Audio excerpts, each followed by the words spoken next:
Isso ocorreu comigo há poucas semanas, e mesmo que eu tente me convencer do contrário, sinto que isso ainda paira como uma sombra persistente sobre minha vida. Não vivo propriamente no coração de uma mata densa, mas minha residência está à margem do que eu prefiro descrever como um bairro suburbano imerso em verdejantes paisagens naturais. Árvores altas e frondosas por todos os lados, uma fauna selvagem ativa e aquele ar de mistério que a natureza selvagem sempre carrega consigo. Um dos lados da nossa casa limita diretamente com o que poderia ser chamado de uma mini-floresta, embora seja mais exato chamá-la de um trecho arborizado e sombrio, pois são apenas cerca de 400 metros da nossa cerca até a via adjacente do outro lado. Essa estrada serpenteia para cima e se liga a outra artéria viária mais ampla. E do lado oposto dessa estrada jaz um vasto e enigmático corpo d'água que sempre despertou em mim uma curiosidade inquietante desde a infância. Eu presumia que se tratasse de algum reservatório artificial, dada a profusão de placas de proibição de entrada e avisos governamentais cravados ao longo da cerca metálica que o circunda, como sentinelas mudas e ameaçadoras. Mas eis o detalhe mais perturbador: o nome desse suposto reservatório simplesmente não aparece em nenhum mapa digital, seja no Google Maps ou no Apple Maps, o que seria obrigatório para uma instalação oficial como essa. Sempre achei isso profundamente estranho, uma anomalia que me deixava com um arrepio na espinha. Ao longo dos anos, consultei esses mapas inúmeras vezes, vasculhando em busca de qualquer registro oficial, mas nada surgia, apenas o vazio digital que ecoava o silêncio opressivo da área. Sua existência, no entanto, tornou-se um tema recorrente de conversas sussurradas e cheias de especulações entre mim e meus irmãos, aquelas noites em que o vento uivava lá fora e nós trocávamos teorias sobre segredos escondidos. Estou na equipe de cross country da minha universidade, o que significa que estou constantemente em busca de trilhas ideais para treinar, lugares onde o ritmo do meu coração possa se fundir ao da terra batida. Essa zona arborizada transformou-se no meu refúgio favorito para corridas. Uma rota precisa de 2 milhas que serpenteia por entre as árvores antigas, beira a estrada próxima à água misteriosa e depois retorna em um loop hipnótico. É um silêncio quase sepulcral comparado ao caos do meu bairro residencial, que carece de calçadas decentes e é pontuado por curvas cegas e sinuosas, onde motoristas imprudentes aceleram como se fugissem de fantasmas invisíveis. A temporada de competições se aproximava como uma nuvem negra no horizonte, então eu havia intensificado meus treinos, empurrando meu corpo ao limite dia após dia, suando sob o sol filtrado pelas copas das árvores. Naquele dia fatídico, quando tudo desmoronou como um castelo de cartas sob uma rajada de vento gelado, eu poderia jurar ter ouvido um farfalhar sinistro atrás de mim enquanto retornava pela floresta após o percurso. Folhas secas estalando, galhos se partindo de forma ritmada, como passos leves e deliberados. Mas sacudi a cabeça, atribuindo à imaginação ou a algum animal noturno, um cervo, talvez, ou um coiote rondando nas sombras. Avançando para aquela noite fatídica. No verão, eu sempre deixo as janelas entreabertas, convidando os sussurros da natureza para dentro do quarto, o canto dos grilos, o farfalhar das folhas ao vento, o cheiro úmido da terra. Adoro especialmente quando a chuva cai, transformando o mundo em um véu de som aquoso e reconfortante. E, meu Deus, como choveu naquela noite! Horas após retornar para casa, uma tempestade colossal irrompeu do nada, como se o céu tivesse rasgado suas entranhas.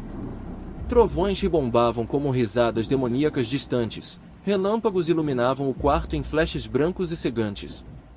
Eu estava deitado na cama, os olhos semicerrados, deixando que o ritmo da chuva me embalasse para o sono, o corpo ainda dolorido do treino. Foi então que ouvi algo que cortou o ar como uma lâmina fria, definitivamente não parte da sinfonia da tormenta. Começou suave, quase imperceptível, um som que não se dissipava como o vento. Era um soluço abafado, um choro baixo e entrecortado que ecoava como um lamento de almas perdidas. Quanto mais eu prestava atenção, mais parecia vir diretamente debaixo da minha janela, infiltrando-se pelo vidro como dedos gelados. E quanto mais distinto se tornava, mais humano soava, carregado de uma dor palpável que arrepiava minha pele. Para dissipar qualquer dúvida de que pudesse ser o rugido da chuva ou o gemido do vento, uma voz feminina, suave e etérea, cortou as gotas torrenciais como um sussurro fantasmagórico. Você pode me ajudar? Estou com tanto frio, por favor. Nunca me movi com tamanha urgência em toda a minha existência. Foi como se instintos ancestrais, primitivos e irracionais, tivessem assumido o controle antes que o pavor pudesse me paralisar como uma estátua de sal. Pulei da cama, o coração martelando contra as costelas, e corri para a porta da frente, escancarando-a contra a fúria da tempestade. Corri para o lado da casa, em direção à janela do meu quarto, a chuva me açoitando como agulhas de gelo, encharcando-me em meros segundos até os ossos. A água escorria pelo meu rosto, misturando-se ao suor frio do medo, mas eu não me importava, uma compulsão irresistível me impulsionava. Por mais aterrorizante que fosse aquela voz flutuando na noite, nunca passou pela minha mente que algo maligno e sobrenatural estivesse em curso. Meu cérebro racional gritava que alguém estava em apuros reais, talvez ferido ou perdido na tormenta. Ao virar a esquina da casa, com o lamaçal chapinhando sob meus pés descalços, lá estava ela, uma silhueta pálida e tremulante contra a escuridão. Encolhida bem debaixo da minha janela, como uma criatura saída de um pesadelo, havia uma mulher vestida de branco imaculado, talvez uma camisola fina ou um vestido esvoaçante, agora colado ao corpo pela chuva impiedosa. Ela estava agachada, os joelhos puxados contra o peito, tentando se abrigar na mísera saliência da janela, os cabelos molhados grudados no rosto como algas marinhas. Aproximei-me com cautela, o coração na garganta, a voz trêmula ao perguntar se ela precisava de ajuda, se estava bem. A cena inteira parecia um delírio febril, um sonho distorcido onde a realidade se dobrava como papel molhado. Mas então, em um piscar de olhos, tudo escalou para o caos absoluto, de 0 a 100 em frações de segundo que pareciam eternas. Assim que ela percebeu minha presença, ergueu-se como um espectro invocado das trevas e correu diretamente para mim, com uma explosão de energia frenética e desumana que eu não antecipei. Não havia tempo para fugir ou raciocinar, bracei para o impacto, os músculos tensos. Mas no meio do caminho, ela hesitou, como se algo a detivesse, talvez o tamanho da minha silhueta contra a luz fraca da casa, ou um vislumbre de reconhecimento em seus olhos vidrados. Em vez de colidir, ela desviou bruscamente, mudando de trajetória como uma sombra fugidia, e disparou em direção à floresta densa. Fiquei paralisado no lugar, a chuva martelando minha pele, observando enquanto ela se dissolvia na escuridão absoluta, correndo a uma velocidade impossível para alguém descalço, os pés nos pisando em galhos e pedras sem um gemido de dor. Não a segui, o instinto de autopreservação gritou mais alto. Voltei correndo para dentro, pingando poças no chão de madeira, o corpo tremendo não só de frio, mas de um terror que se infiltrava nos ossos. Acordei meu pai aos tropeços, as palavras saindo em jorro incoerente. Quando relatei o ocorrido, seus olhos se arregalaram em pavor igual ao meu, o rosto pálido como cera.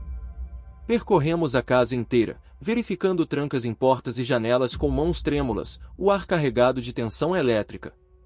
Discutimos chamar a polícia, mas já passava da meia-noite, e a ideia de agentes vasculhando a floresta inundada parecia fútil e arriscada. Ela provavelmente já teria sumido nas sombras, e quem arriscaria vidas em uma busca noturna sob tal dilúvio?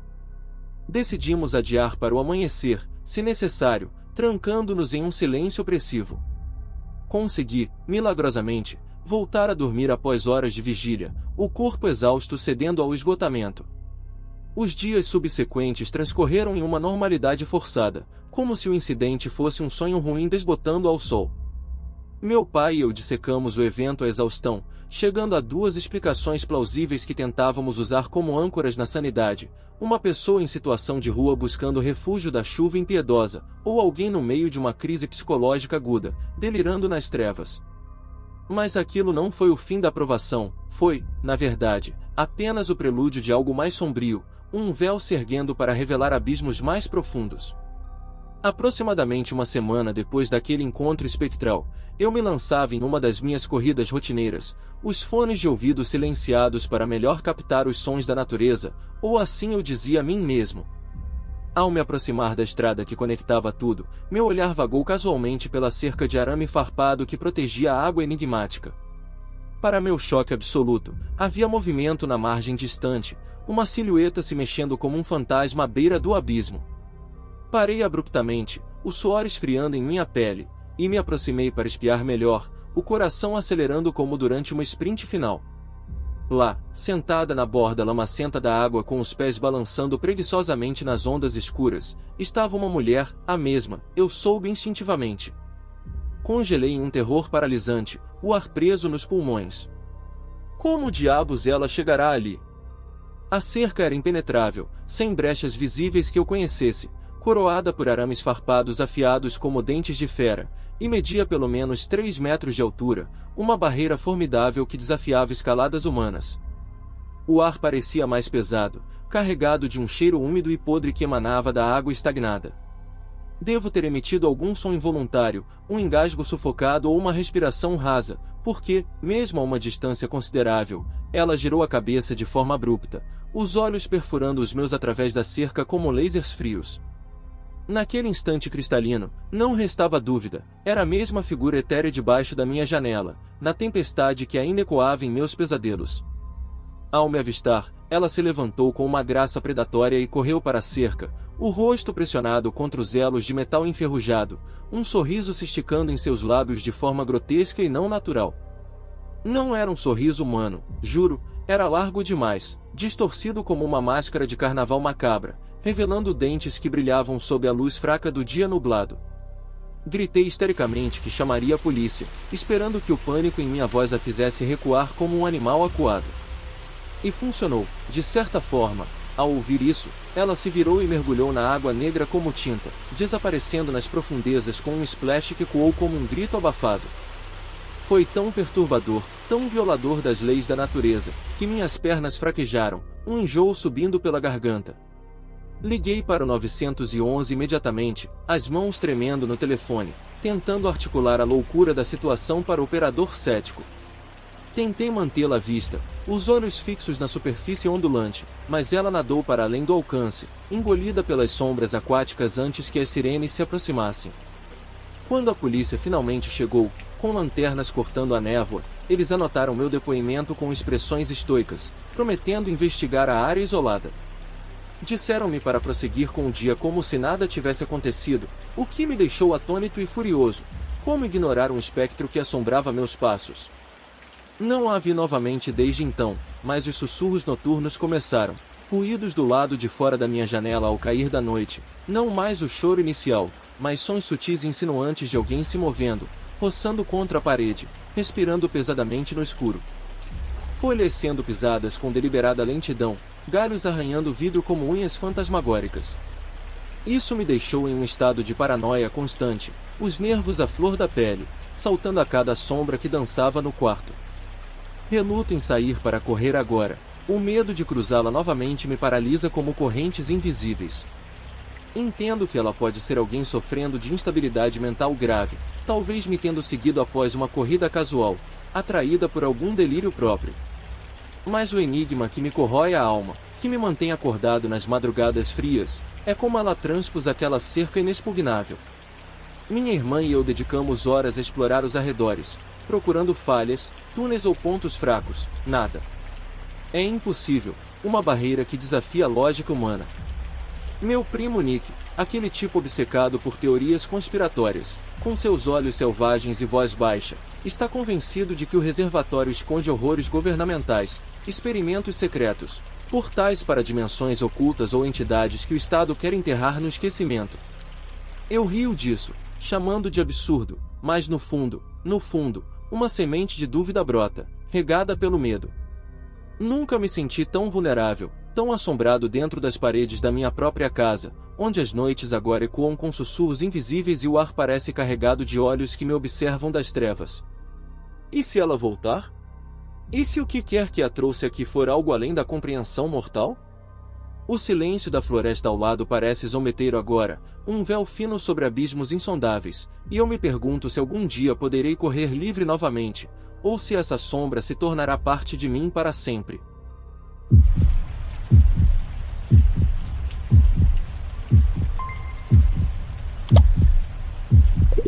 Vou ser direto e honesto aqui. Sou um homem na casa dos 50, preso em um casamento que desmoronou há anos, como um edifício abandonado que rende ao vento. Minha esposa e eu discutimos por qualquer bobagem, contas, horários, olhares tortos. Naquela noite fatídica, nem consigo recordar o estribilho exato da briga. Provavelmente algo banal, como o jantar queimado ou uma palavra mal colocada. O fato é que explodi, saí batendo a porta com força suficiente para ecoar pela vizinhança inteira. Isso se tornou rotina em nossa vida caótica, um ciclo vicioso de fugas e retornos amargos. Geralmente, eu reservava um quarto de motel qualquer, daqueles com cheiro de mofo e lençóis ásperos, só para respirar um pouco. Mas dessa vez, algo me impulsionou a escolher algo mais radical. Eu não queria dar a ela a chance de me rastrear pelo cartão de crédito ou pelas ligações insistentes. Então, optei por um refúgio que eu mesmo possuía, um terreno isolado no fim do mundo, uma relíquia esquecida que comprei por impulso anos atrás, com planos vagos de reformar e transformar em algo útil. O que era exatamente?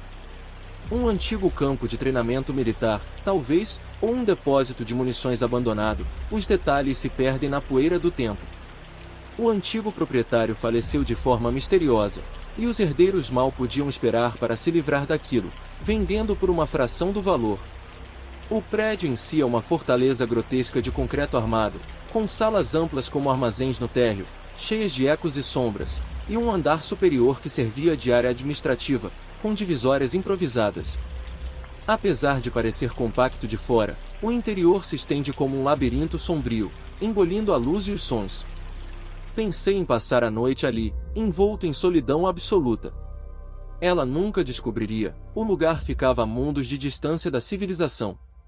Dirigi por cerca de 20 minutos por estradas que iam se tornando cada vez mais sinuosas e desertas, ladeadas por matagais espinhosos e árvores retorcidas que pareciam garras no escuro.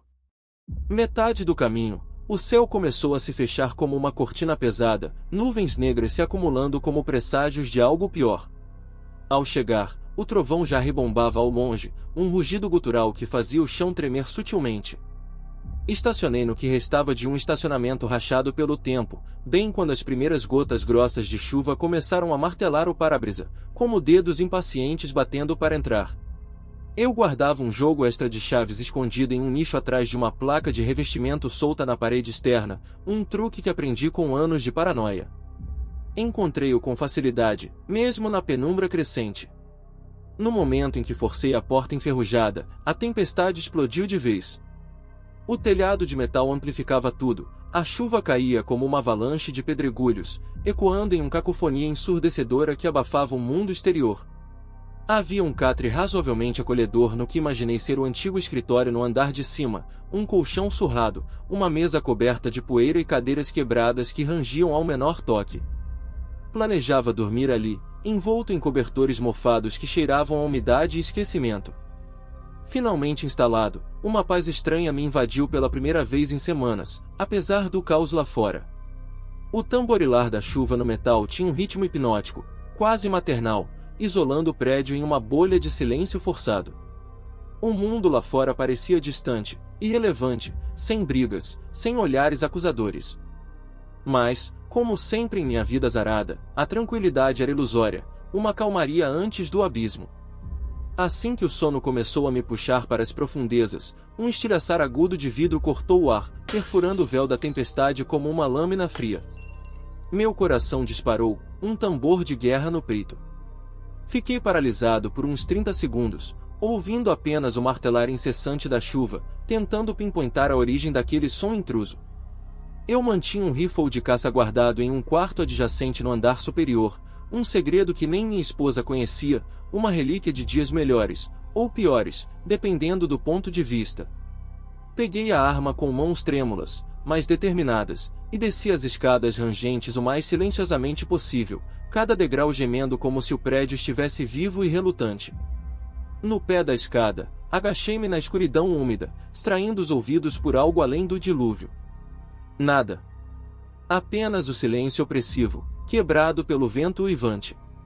Decidi vasculhar o lugar de forma sistemática, como um caçador em território hostil.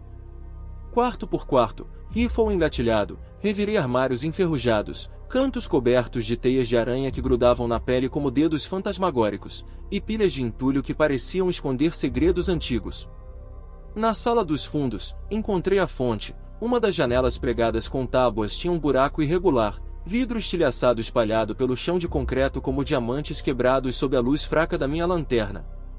Mas era só isso, sem pegadas na poeira acumulada, sem sinais de invasão forçada além do óbvio. O buraco era pequeno demais para um corpo humano se espremer, mesmo para alguém magro e desesperado. Ainda assim, a paranoia se instalou como uma névoa gelada no meu âmago, sussurrando dúvidas que ecoavam mais alto que o trovão.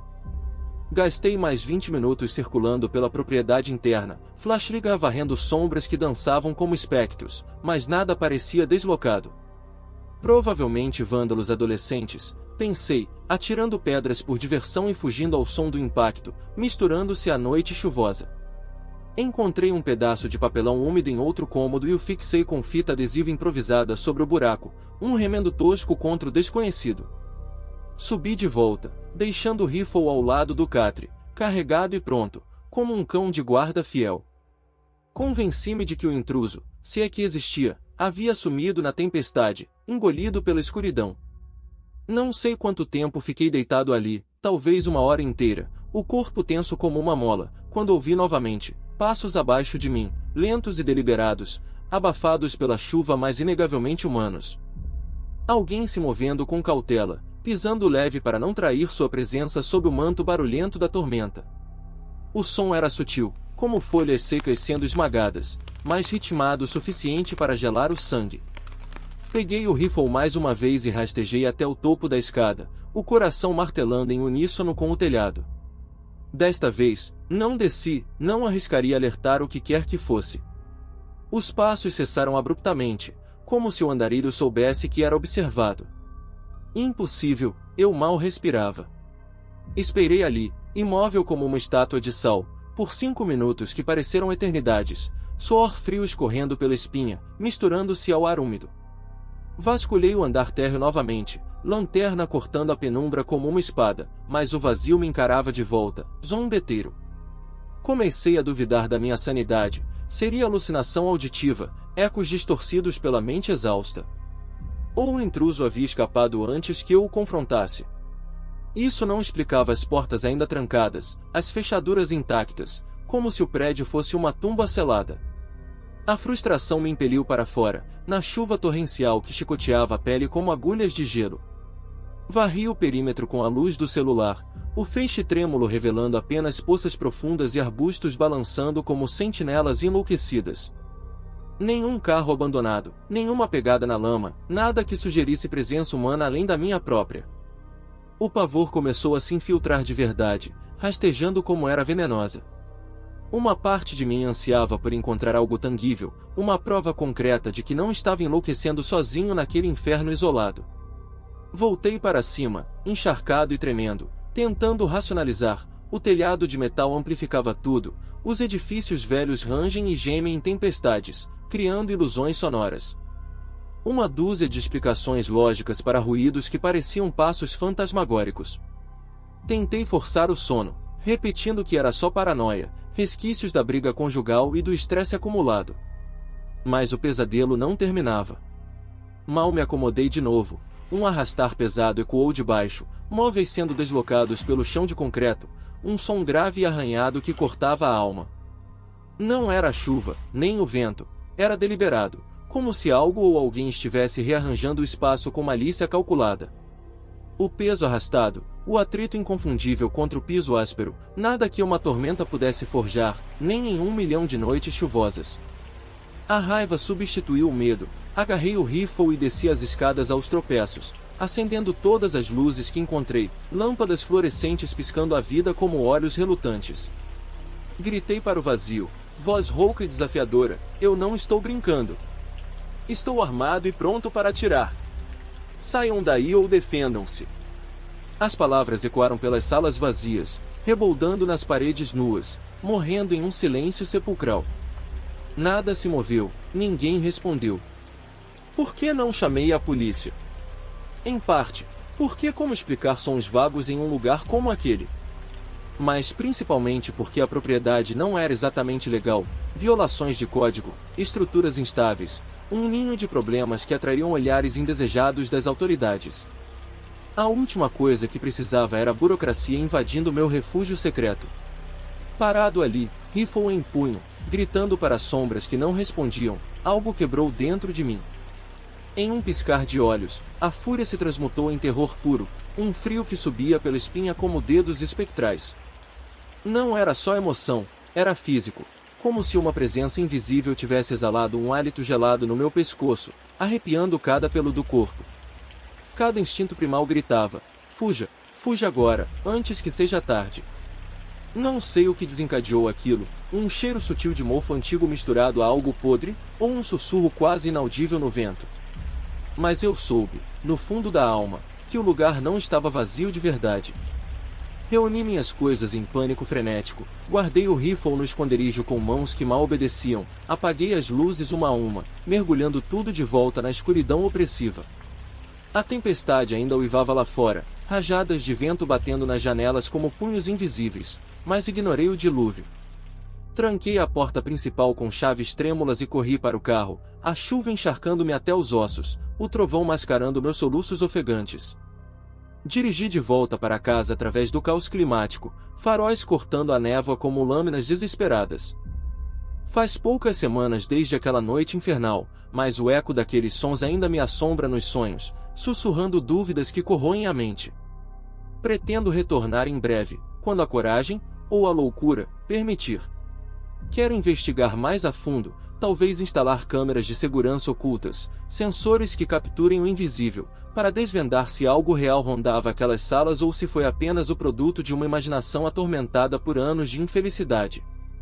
Quanto ao que realmente ocorreu naquela escuridão chuvosa, permaneço no escuro. Ou havia alguém lá, mestre em se esconder nas sombras, brincando com minha sanidade como um predador com a presa, ou estou deslizando para o abismo da loucura, fragmentos de realidade se dissolvendo em alucinações. Qual das duas é mais aterrorizante? Não ouso ponderar uma terceira opção, algo além do humano, uma entidade que habita os cantos esquecidos do prédio, atraída pelo desespero ou pela solidão. Essa ideia me paralisa, um frio que não dissipa, mesmo sob o sol do dia. O lugar me chama de volta, com promessas sombrias, e eu sei que não poderei resistir para sempre. A tempestade pode ter passado, mas o verdadeiro horror apenas começou a se revelar, rastejando nas entranhas daquela estrutura abandonada, esperando pacientemente pelo meu retorno. E quando eu voltar, o que encontrarei nas sombras? Ou pior, o que me encontrará?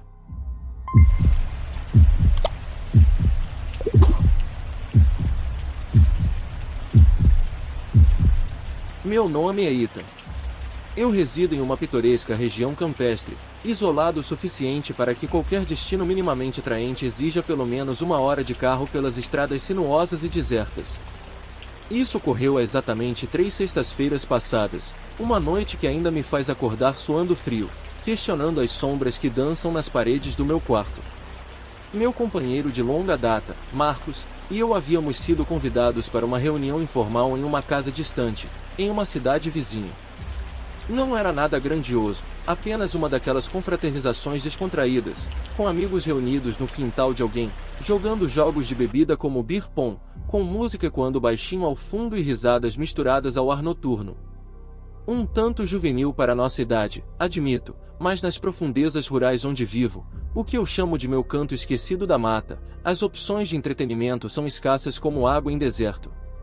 Eu era o motorista designado naquela noite, o que significava que eu norçava a mesma cerveja morna por horas a fio, enquanto Marcos mergulhava de cabeça em sua rotina habitual, ficando cada vez mais barulhento, expansivo e absurdamente profundo em suas divagações filosóficas à medida que o álcool fluía. Ele estava completamente embriagado quando decidimos partir, por volta da 1 da madrugada, o que inicialmente me divertiu até eu perceber que me transformaria em sua babá involuntária.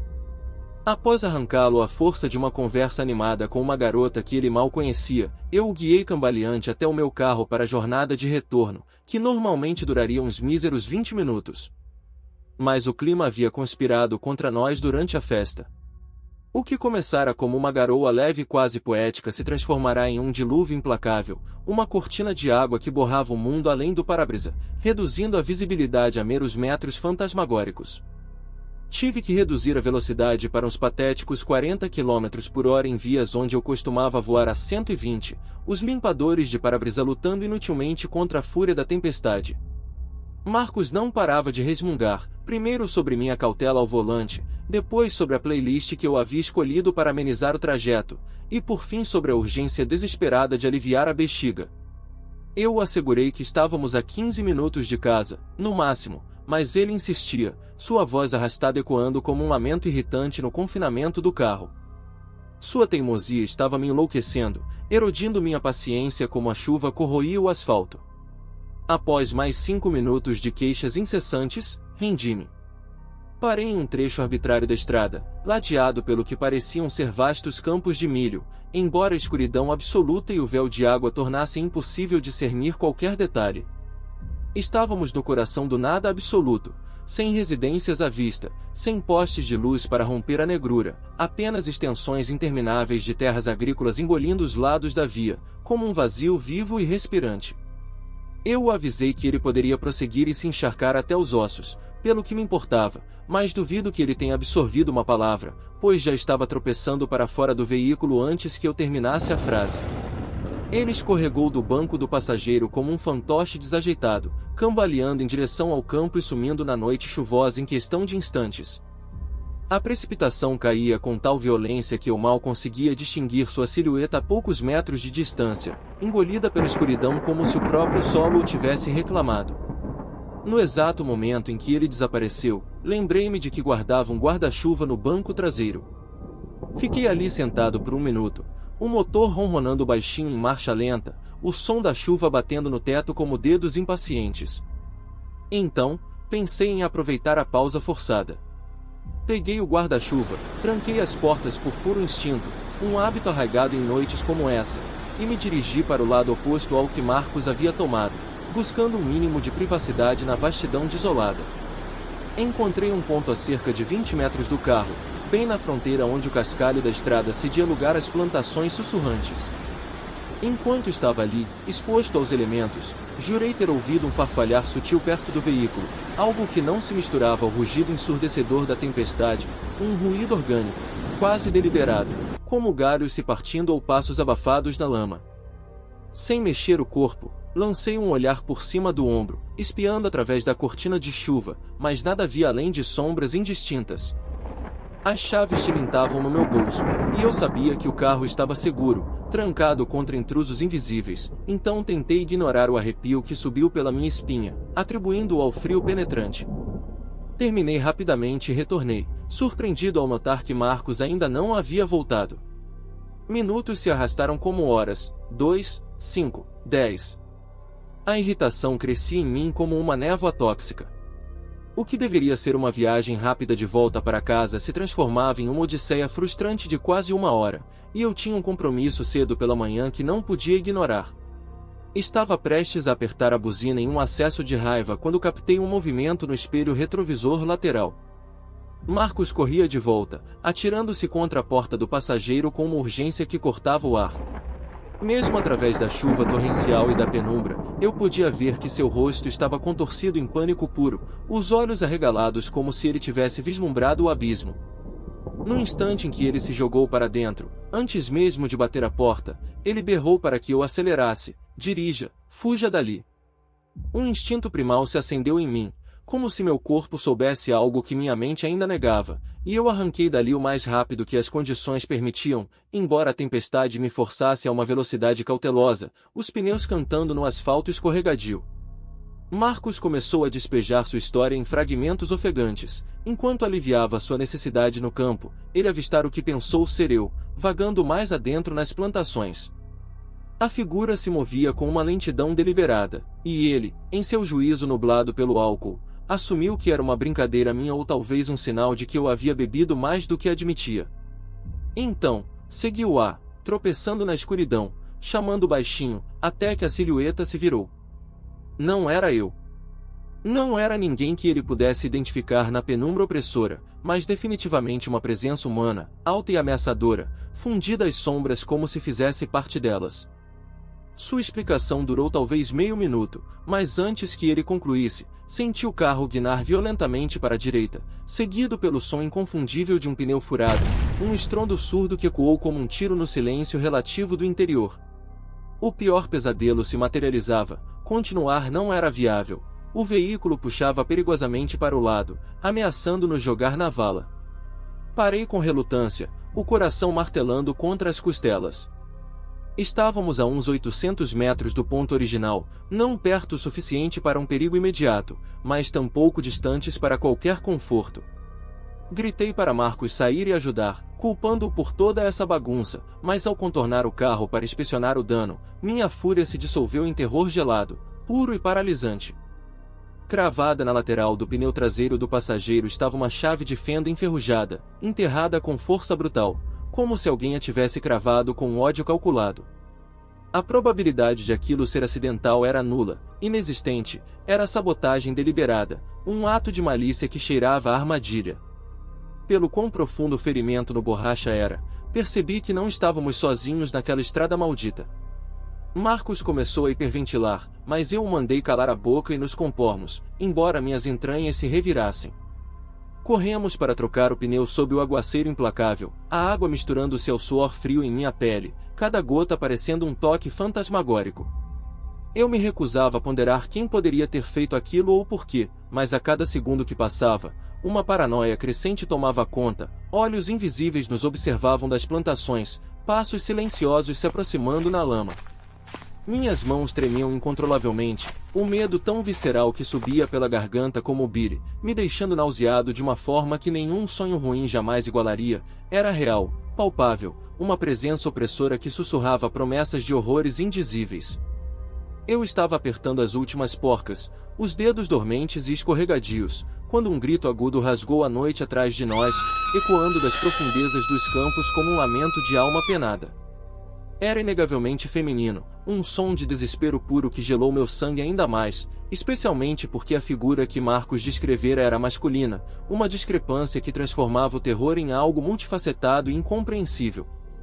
Joguei as ferramentas no porta-malas, abandonei o pneu furado na beira da estrada como uma oferta aos deuses desconhecidos daquela terra amaldiçoada, e nos atiramos de volta ao carro.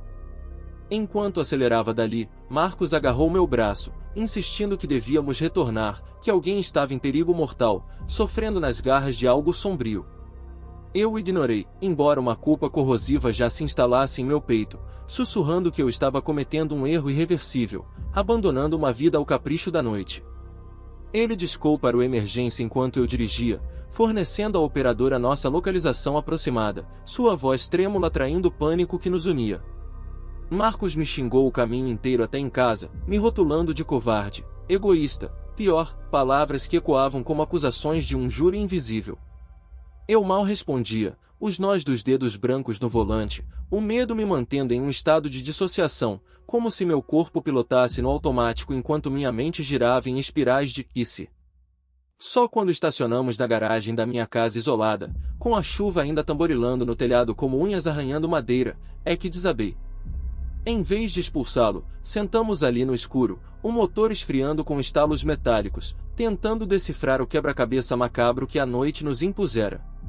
Marcos estava convencido de que o grito pertencia a uma vítima, alguém sendo caçada ou atormentada pela figura que ele seguirá, e a culpa o devorava por dentro, imaginando horrores que poderíamos ter impedido se tivéssemos intervindo. Mas eu não comprava essa narrativa inteira, buracos demais a perfuravam como a chave de fenda perfurara meu pneu.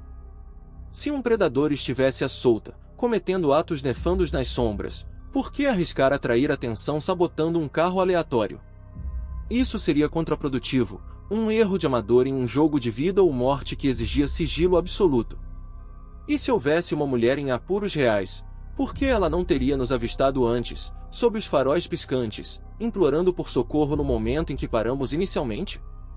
Esperar até nós partirmos para gritar parecia ilógico, uma peça que não encaixava no tabuleiro. Enquanto articulava essas dúvidas para Marcos, uma teoria mais sombria cristalizou em minha mente, algo que eu sentirá instintivamente desde o início. O grito era isca, parte de uma armadilha elaborada por múltiplos cúmplices à espreita na escuridão. Talvez eles nos quisessem fora do carro, vulneráveis na chuva, para nos arrastar para as plantações onde ninguém ouviria nossos próprios gritos. Não era impossível, em noites como aquela, em lugares como aquele, a linha entre realidade e pesadelo se borrava, e o isolamento rural que eu tanto prezava de dia se tornava uma prisão à noite, um palco para entidades desconhecidas que se alimentavam de viajantes incautos. Mas mesmo essa explicação rangia, falhas evidentes surgindo à luz fria da razão.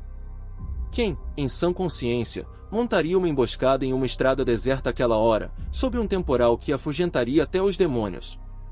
Planejar tal cilada exigiria paciência sobrenatural, prever nossa parada exata como profetas de trevas.